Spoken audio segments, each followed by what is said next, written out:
Nggak apa-apa, nanti bisa ngelihat hasil akhirnya seperti apa. Jadi kalian bisa belajar, oh waktu itu saya ikat seperti pocong, hasilnya seperti ini. Terus saya ikat seperti ketupat, waktu itu hasilnya seperti ini. Jadi kalian bisa melihat motif-motif hasil dari motif lipatan itu.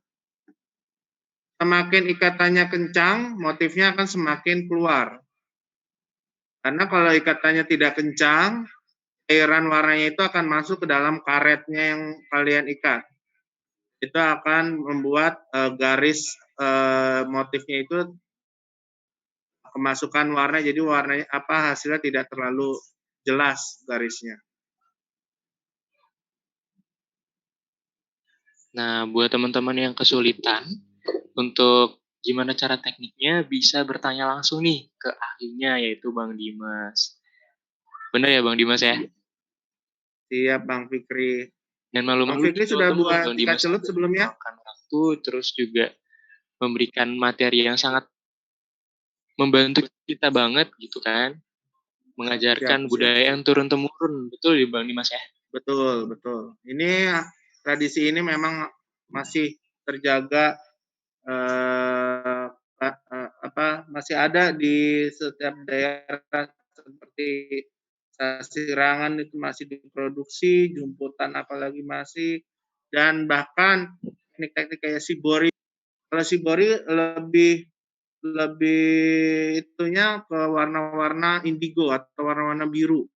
Itu tekniknya menggunakan pewarna alam. Kalau pewarna alam berbeda dengan yang kita jalani hari ini. Itu pewarna alam lebih rumit lagi karena kain yang akan dibuat motif itu harus diproses dahulu.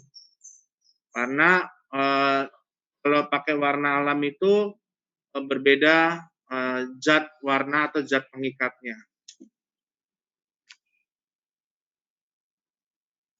Nah, Bang Dimas mau tanya nih, mungkin teman-teman ada yang pada malu. Oke, ini Kalau, ada yang pertanyaan ya, saya baca ada ya. ya.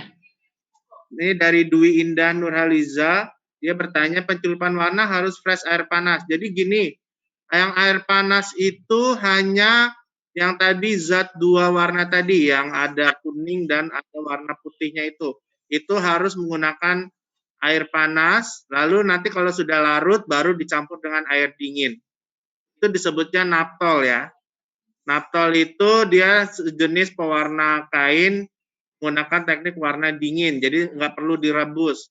Kalau kalian di rumah, kalau biasanya menggunakan one text, itu banyak mereknya, ada padi gunting, ada cap kodok, segala macam, itu prosesnya harus direbus.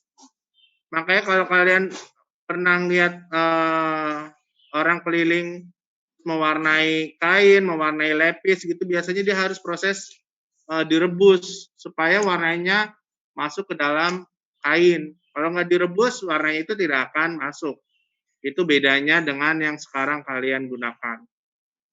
Nanti kalau kalian punya baju seperti yang saya pakai ini baju saya bekas atau sudah lama, sudah memudar, saya ikat-ikat dengan naptol, dibikin pola, bisa jadi dipakai lagi, jadi motif baru lagi. Itulah gunanya kreativitas. Jadi apapun yang sudah tidak terpakai, warnanya sudah pudar, itu nggak perlu dibuang. Kalian cari beli pewarna, diikat-ikat, dibuat bentuk motif, akhirnya bisa dipakai baru lagi. Jadi seperti itu Bang Fikri dan Non Olive. Wah, keren juga ya Bang Dimas ya. Jadi, gak hanya praktek, tapi bisa diaplikasikan dan digunakan di baju kita sendiri dan keren ya. Betul. Jadi baju misalnya punya kemeja putih yang sudah ada kuning atau di bagian berapa bagian warnanya agak pudar. Kalau diputihin lagi sudah tidak bisa, ya sudah lebih baik cari beli pewarna kain, diikat-ikat menggunakan teknik yang tadi sudah diajarkan, lalu dicelup, diproses warna, akhirnya menjadi motif baju lagi atau kemeja baru. Jadi seperti itu. Bisa aja juga kalau mau yang punya ilmu dagang itu bisa dijual atau bisa mau dipasarkan ke teman-teman atau saudara, bisa dijual lagi. Jadi seperti itu Bang Fikri. Oke Bang Dimas. Nah, kalau untuk bahan-bahannya sendiri nih Bang, kira-kira bisa didapatkan di mana sih Bang? Apakah harus beli di museum tekstil sendiri atau bisa kita cari di toko-toko tertentu ya Bang? Kalau untuk cat warna itu kita memang kalau untuk pewarna batik khusus di tempat batik. Nah, kebetulan di Jakarta itu memang agak jarang tempat pembatik karena tidak di Jakarta itu nggak banyak tempat proses pembuatan batik. Itu di museum tekstil juga ada kita menyediakan cat warna atau perlengkapan apapun. Selain itu untuk kain ya itu tadi kalau kita menggunakan naptol itu harus berbahan katun. Kalau dia non katun itu lebih baik menggunakan mantex. Jadi seperti itu prosesnya. Karena apa? Kalau katun direbus itu tidak masalah. Tapi kalau mantex dia kalau bahan warnanya tidak direbus, itu proses warnanya tidak akan masuk ke dalam kain. Jadi seperti itu. Sutra juga sama, prosesnya ada lagi berbeda. Jadi beda kain bahan itu berbeda cara tekniknya. Jadi seperti itu Bang Fikri. Berarti dalam pewarnaannya juga harus hati-hati Bang ya pemilihan Ya, kainnya. apalagi menggunakan cat warna kimia ya. Ini yang kita pakai adalah bahan kimia, jadi harus hati-hati. Tapi pencelupannya juga perlu diperhatikan, jangan langsung tangan kalian dicelupkan ke air ya. Kalau bisa ada sumpit atau ada apapun sehingga tangan tidak tercelup. Kalau di rumah ada sarung tangan plastik untuk memasak juga bisa. Atau plastik. Intinya jangan sampai tercelup ke pewarna.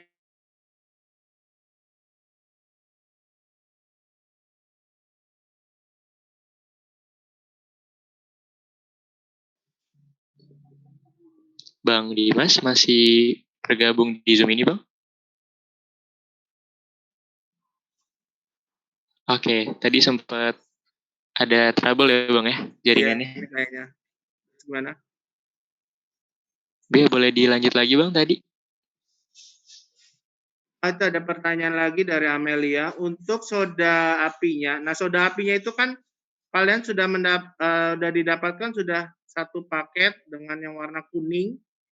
Itu kuning itu adalah zat naptol dan soda api. Itu bagian tidak boleh terpisahkan. Ya.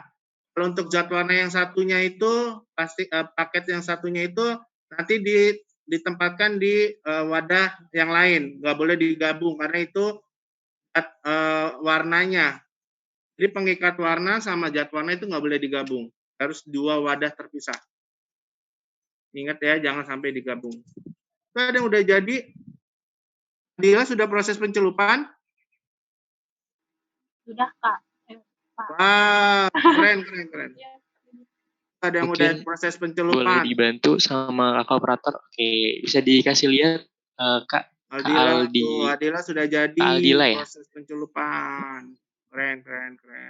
Ini Itu nilainya yang berapa polos, nih? kenapa kok bisa polos? Ya Pak. Kenapa nggak dikasih motif kok polos aja? Ini tadi saya pakai ikatan yang diserut itu Pak. Oh, ikat serut ya? Ya. Itu kenapa bisa lebar gitu? Karena kamu gulungnya kurang banyak, yang serutannya jadi kurang kenceng. Jadi warnanya jadi putih polos. Kalau kamu kencengin lagi, itu akan menjadi motif fisik lagi. Kalau sekarang mau dikencingin lagi, bisa itu. Digulung lagi, proses lagi. Tapi yang dicelupin di bagian yang diikat saja, nggak boleh semuanya. Iya Pak. Kalau mau diulang lagi, nggak apa-apa. Ya. Terima kasih Pak. Ya. Kain yang dipakai itu, warnanya itu bisa sampai 5 kain ya, atasnya. Itu masih bisa dipakai untuk 5 kain.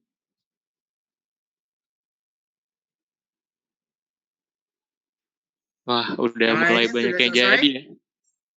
Yang lainnya gimana nih? Kalau mau nanya lagi boleh loh, Bang Dimas menunggu banget. Monggo, silakan. Atau yang udah jadi mau ditampilin tadi kayak Kak Aldila, boleh juga.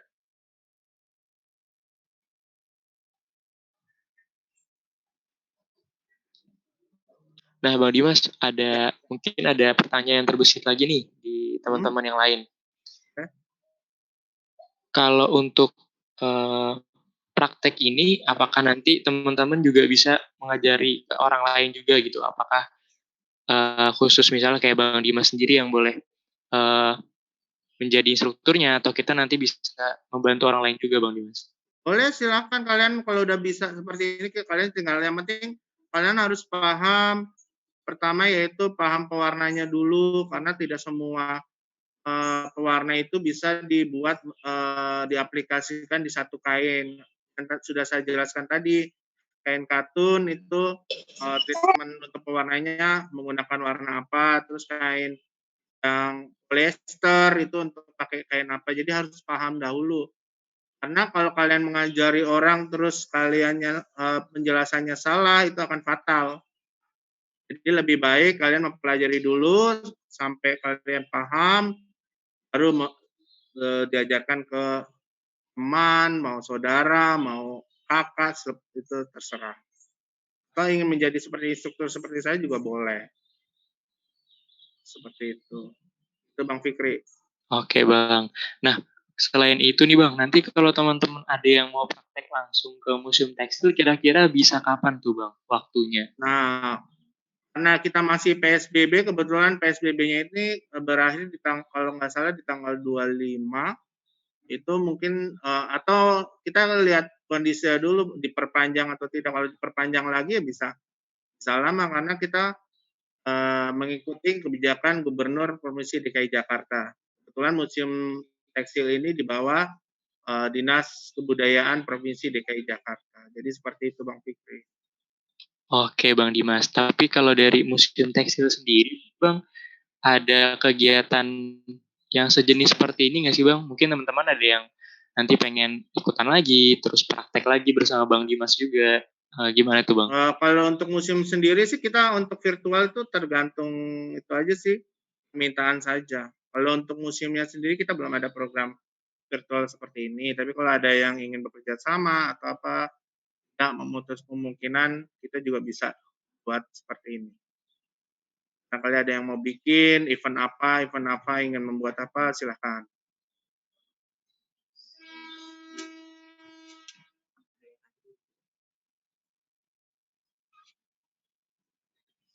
Oke, ada pertanyaan lagi nih di room chat dari Rifki Maulana. Oke, Rifki Maulana. Saya Rifki dari Perjalanan Wisata. Izin bertanya, jadi jelaskan kain yang digunakan harus katun, katun yang digunakan harus 100% katun atau bisa katun campuran. Oke, jadi gini, dalam kain katun itu kita banyak, kalau yang kita nggak paham dengan kain katun, kita jalan-jalan ke tempat tekstil, beberapa katun itu ada namanya katun campuran. Jadi kalau yang namanya bilang katun dia 100%, itu harus batik sih biasanya pakai yang katun 100%. Karena apa? Karena kalau katun 100% dia proses penyerapan warnanya itu akan cepat dan pekat. Gitu. Kalau dia ada campuran poliesternya, bisa misalnya bisa 10% polyester, bisa 20% polyester. Itu nanti hasilnya kalau pas kita menggunakan pewarnaan yang sama, itu hasilnya tidak akan cerah. Jadi kita harus paham jenis kainnya itu. Biasanya kain katun itu kita carinya di tempat-tempat pembatikan. Karena kalau kita di toko tekstil, bahkan kalau di Tanah Abang, saya pernah cari kain di Tanah Abang, beberapa toko itu dibilangnya itu 100% katun, pas saya coba di warna itu tidak maksimal, karena memang pas saya cek itu memang tidak khusus untuk batik, jadi seperti itu. Cara mengeceknya itu 100% katun atau tidak dengan cara ambil sepotong, jadi kalian bisa ngambil kain, potongan kain sedikit, lalu kalian bakar. Nah, kalau bagiannya itu langsung hilang abu, seperti itu berarti masih 100% katun. Tapi kalau masih ada yang meleleh, itu berarti ada polyesternya. Nah, itu tidak bisa digunakan untuk batik. Atau kalaupun bisa digunakan bisa, akan tetapi hasil atau warnanya tidak bisa maksimal. Jadi seperti itu. Rifki, sudah paham?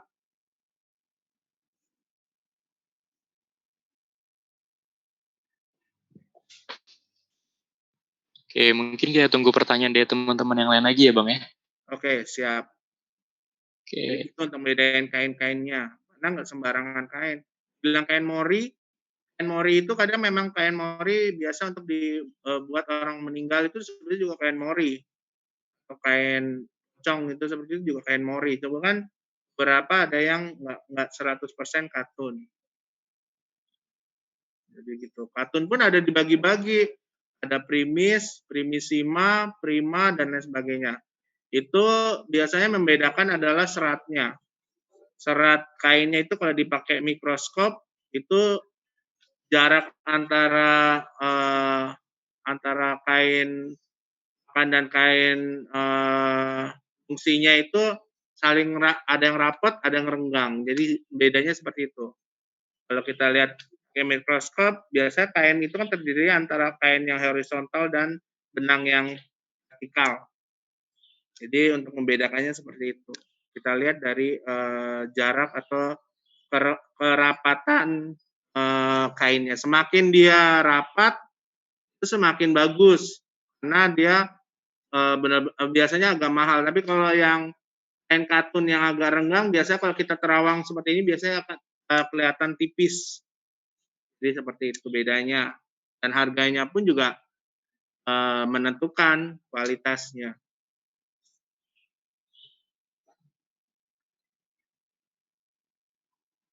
Oke, sudah siap diwarna, Bang Fikri? Sudah 10.17. Sudah semua selesai ikatannya? Gimana teman-teman yang lain? Sudah dibuat Yang sudah siap, ikatan acungkan jempol. ikatannya? Yang sudah siap, acungkan jempol. Boleh teman-teman yang sudah siap menggunakan fitur acungkan jempol ya. Udah.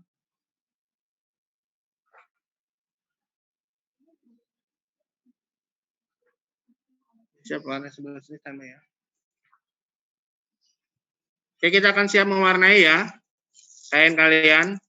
Nah, kebetulan saya nggak pakai sarung tangan, tapi kita menggunakan tali rafia ini fungsinya sebagai celupnya. Jadi kita lebih aman. Kalau lebih aman lagi harus pakai sarung tangan plastik. Jadi lebih aman. Oke. Nah, pertama yaitu kainnya dibasahkan. Nah, dengan air biasa. Supaya apa? Supaya dia cepat menyerap. Nah, sudah ditiriskan sampai tiris.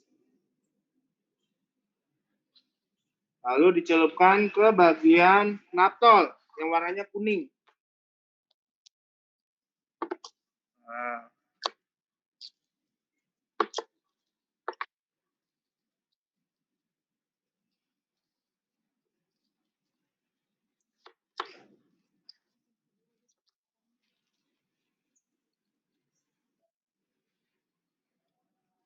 Lalu ditiriskan.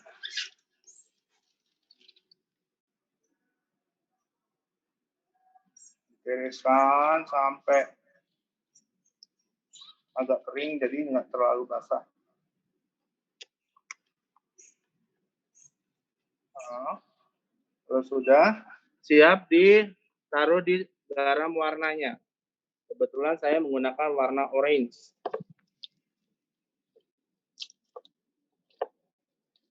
Warna merah. Merah.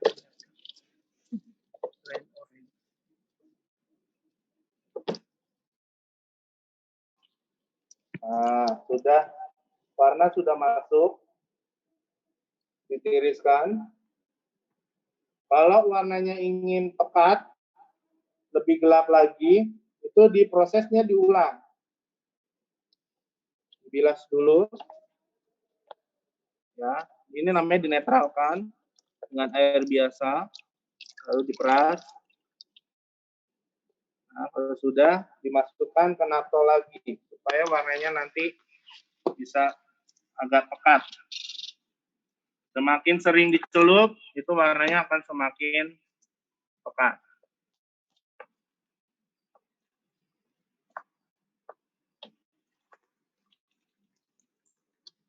bisa 2 kali, bisa 3 kali, bisa 4 kali, itu tergantung keinginan kalian dan warna yang mau dihasilkan.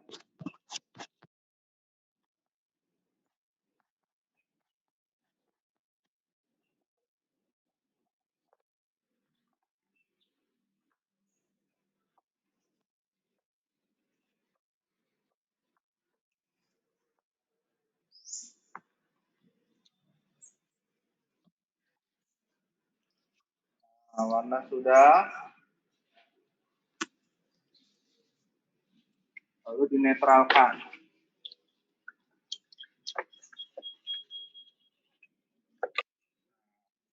Sudah, kayaknya siap dibuka. Bisa dibantu kalau di rumah ada gunting, pakai gunting supaya cepat.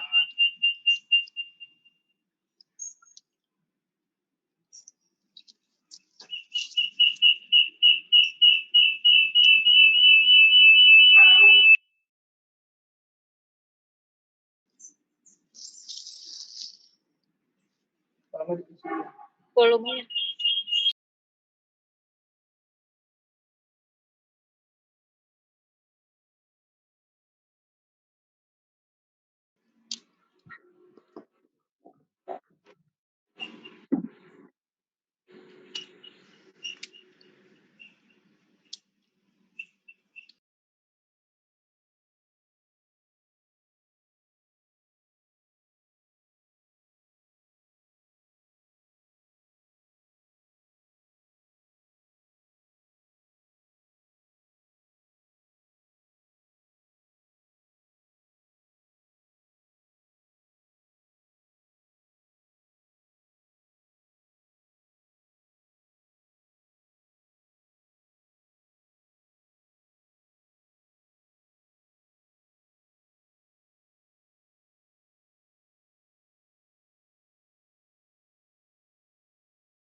Teman-teman yang lain juga yang sudah melakukan pewarnaan boleh melanjutkan ke tahap berikutnya ya, yaitu dibuka yang tadi sudah diwarnakan kainnya dan bisa dikasih lihat ke kamera teman-teman.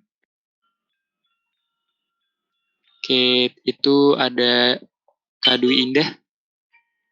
Itu motifnya apa tuh Kak? Bagus ya Kak ya? Mungkin mau dijelasin nggak Kak? Oke. Ini yang lain juga boleh menunjukkan hasilnya yang sudah dibuat. Oke. Ada Kak Astrid nih Kak. Boleh dilebarin lagi Kak kainnya? Wah keren ya Kak ya hasilnya ya. Bisa buat estetik-estetik Kak di kamar tuh Kak ya. Oke, terima kasih Kak Astrid. Nah, ini Kak Novadian. Boleh dikasih lihat? Oke.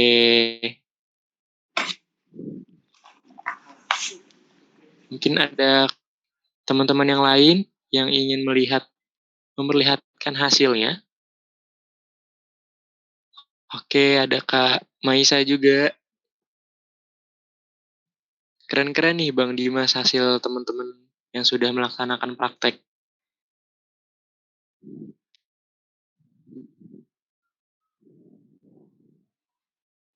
Mungkin yang belum menyalakan kamera bisa dinyalain ya. Tadi udah jelasin nih, ada hadiah yang sangat menarik, apalagi selama PSBB ini buat teman-teman semua. Hadiahnya itu ada, sebutin nggak ya? Hadiahnya itu ada voucher OVO, yang nilainya masih dirahasiakan. Nanti akan diberitahu setelah ada pemenangnya. Halo Bang Dimas? Ya.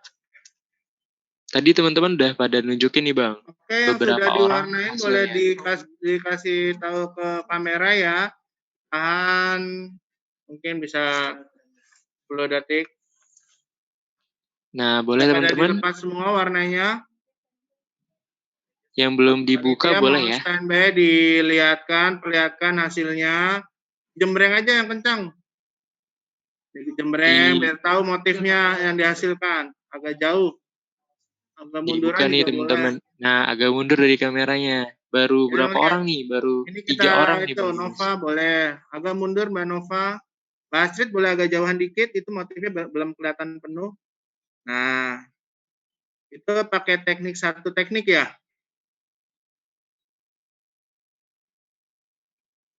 Tiga. Yang teknik yang lainnya mana? Yang ini kawin sama kelereng. Atau kain kelereng. Terus satu lagi. Ketan yang kata pakai tali rapia. Oh, itu yang kerut ya. Coba dilihatin, Mbak. Oke, sip-sip kelihatan. Malu banget gitu. Gak apa-apa. Nanti Mbak bisa next time bisa kalau itu bisa koreksi lagi, belajar lagi. Ini kenapa warnanya terlalu pekat? Karena ini kayak pengikatnya kurang kencang. Warnanya terlalu banyak. Jadi tadi warnanya birunya disemuain ya? Iya. Jadi kalau warnanya itu semakin banyak, dia warnanya akan semakin pekat. Biasanya kalau di pembatikan, kalau dia banyak-banyak seperti ini jadi boros. Karena satu kali warna itu bisa untuk beberapa kain. Jadi harusnya tadi makainya sedikit saja, jadi bisa untuk warna biru. Jadi seperti itu masukannya. Dan ini kayak ikatnya tidak terlalu kencang, jadi masih kemasukan warna. Kalau dia ikatnya kencang akan putih. Nah ini bagus. Ini 3 teknik ya. Ini pas, birunya jadi kelihatan. Ada teknik serut, ada teknik ikat ganda, terus kelereng ya. Oke, yang lain yuk. Boleh teman-teman yang lain dikasih lihat juga. Mama Esa, wah keren. Gue di shoot aku nggak ada mukanya di sana. Ini satu teknik ya Mama Esa ya. Oke. Ini sama beberapa ada yang ikatannya terlalu kurang kencang, jadi warnanya meresap. Harusnya lebih ada warna putihnya lebih bagus. Ini udah cukup lumayan. Kreasinya bagus. Yang lain yuk.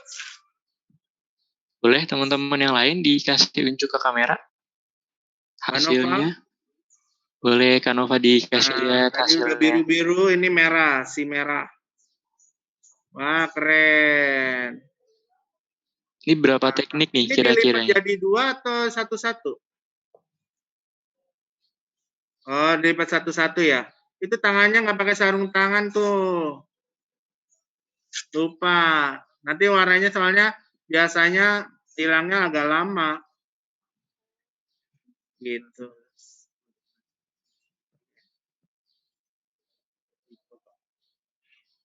Yang lain, Mbak Aldila. Udah jadi Mbak Aldila? Oke, kurang kelihatan semua motifnya Mbak. Agak jauh kayaknya harus. Wah, keren. Birunya pas nih. Sip. Next.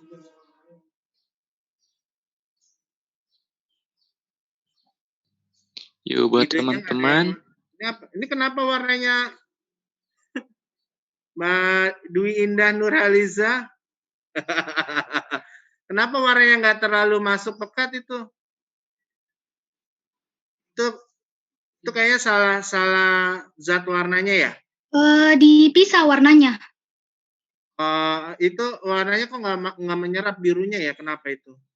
Oh, ini kecampur. Campur sama? Dicampur warnanya, terus yang pinggir-pinggirnya itu dipisah warnanya. Oh, yang satu pakai naptol aja, yang satu ini kok warna merahnya dari mana? Nggak tahu. Nggak bisa warna merah. Ini kayaknya ini naptol doang, jadi kecampur gitu. Jadi bagus, jadi kreasi kan. Jadi harusnya kamu harus tahu itu prosesnya gimana. Nanti kalau mau bikin lagi bisa tahu. Makanya harus tahapnya. Ini Mbak Nazwa. Ini Mbak Nazwa ikatannya terlalu kencang juga. Jadi warna birunya menyerapnya cuma di ujung-ujungnya aja. Jadi Itu yang kuning-kuning itu adalah naptolnya. Ini bagus. Itu sisi yang lain, Mas Rifki.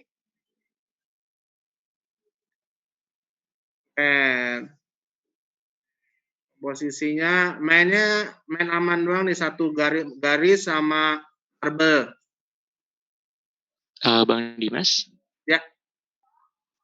Habis ini kita 10 detik ya Bang ya, untuk Boleh. memperlihatkan hasil Next. para peserta ke kamera ya Bang ya. Oke, para peserta mohon hasilnya nanti 10 detik diperlihatkan di kamera. Nanti panitia akan memilih 2 dari hasil karya kalian. Semuanya terbaik, cuman lebih nanti akan dinilai yang paling terbaik. Jadi seperti itu.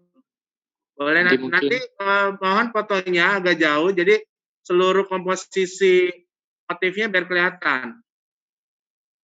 Ya. Betul Bang Dimas. Nilai adalah ide, satu komposisi, dan pengaplikasian tekniknya yang sudah dijelaskan. Jadi kalau ada komposisinya bagus, berarti agak kreatif. Jadi kreativitasnya juga dinilai juga. Mungkin bisa kita mulai dari sekarang ya Bang Dimas. Boleh, siap. Oke. Siap. Yuk teman-teman, yuk bisa dilihatin ke kamera. Hasilnya boleh ditempelkan di kameranya, ditahan sampai 10 detik ya. 10 sampai 20 detik boleh. Oke.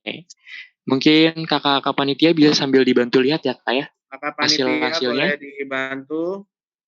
Boleh di screenshot aja mungkin di layarnya. Di layar kakak panitia jadi ada dokumentasinya juga. Dan nanti bisa di-upload ya sama teman-teman di Instagram atau di sosial media lainnya dengan mengetik IG. Nama IG-nya apa nih Kak nih? IG-nya adalah Occulter Handcraft ya, bisa dilihat nanti di Instagram. Nah, sekali lagi bisa teman-teman menyalakan kameranya dengan menunjukkan hasil yang sudah dilaksanakan tadi. Oke, hitung mundur 20 detik ya. 20, 19, 18, 17, mungkin bisa yang lain yang belum membuka kamera boleh dibuka kameranya karena akan ada hadiah voucher OVO bagi 2 orang pemenang yang beruntung dan mendapatkan penilaian terbaik dari Bang Dimas. Betul ya Bang Dimas ya? Flatnya cuma satu tekniknya. Yang mana lagi Pak? Satu tadi Nova, satu lagi. Oke, 10 detik terakhir ya. 10, 9, 8, 7, 6, 5, 4, 3, 2, 1. Baik, terima kasih teman-teman yang telah melaksanakan praktik dengan baik dan sudah menunjukkan hasilnya ke kamera.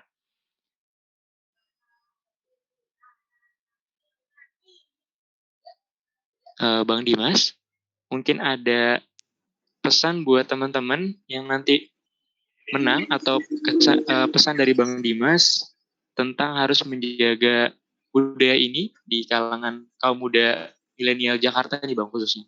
Silakan Bang Dimas. Siap Bang Fikri, terima kasih. Oke, teman-teman para peserta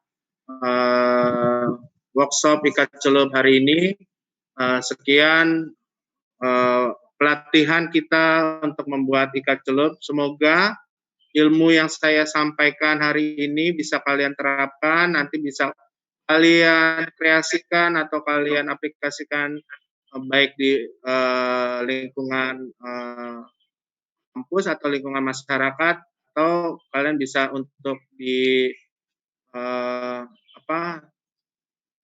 buat usaha kalian. Jadi seperti itu. Dan saya sih di-update lagi untuk teknik-tekniknya. Bisa kalian belajar melalui buku-buku, bisa kalian lihat di YouTube, bisa kalian lihat di Instagram untuk cara tekniknya, cara komposisi warnanya, karena ide-ide itu kalian nggak hanya bisa lihat di satu tempat, tapi kalian bisa melihatnya di tempat-tempat lain. Jadi semoga ilmu ini bisa diaplikasikan kalian di kampus seperti itu. Bang Fikri? Baik, terima kasih Bang Dimas. Dan saya mau ingetin lagi nih, buat teman-teman yang tadi sudah melakukan praktek, bisa difoto dengan teman-temannya juga dan hasilnya, lalu diupload ke Instagram, dan di-tag ke @culturecraft2021. Sekali lagi bisa difoto hasil teman-teman, dan teman-teman juga bisa menguploadnya di Instagram dengan mengetik @culturecraft2021. Sekali lagi @culturecraft2021. Dan nanti akan juga dilihat penilaiannya dari uploadnya juga mungkin ya dari teman-teman panitia. Oke. Silakan dikreasiin. Mungkin ada tambahan lagi dari Bang Dimas? Sudah cukup. Baiklah. Terima kasih Bang Dimas atas materi dan praktek yang sangat menyenangkan pada pagi hari menjelang siang ini ya Bang Dimas. Ya. Hadirin sekalian, demikianlah pemaparan materi dari Bang Dimas, Pemandu Museum Tekstil Jakarta. Terima kasih juga sekali lagi saya ucapkan kepada Bang Dimas atas materi yang sangat asik dan seru, apalagi saat kegiatan praktek penjemputan tadi. Dan kami juga mengucapkan terima kasih kepada para peserta, hadirin, dan yang telah berpartisipasi dalam kegiatan Culture Handcraft yang dilaksanakan oleh Prodi Perjalanan Wisata Universitas Negeri Jakarta. Akhir kata, selaku moderator, saya pamit undur diri dan saya kembalikan ke Non Olive selaku MC pada kegiatan hari ini.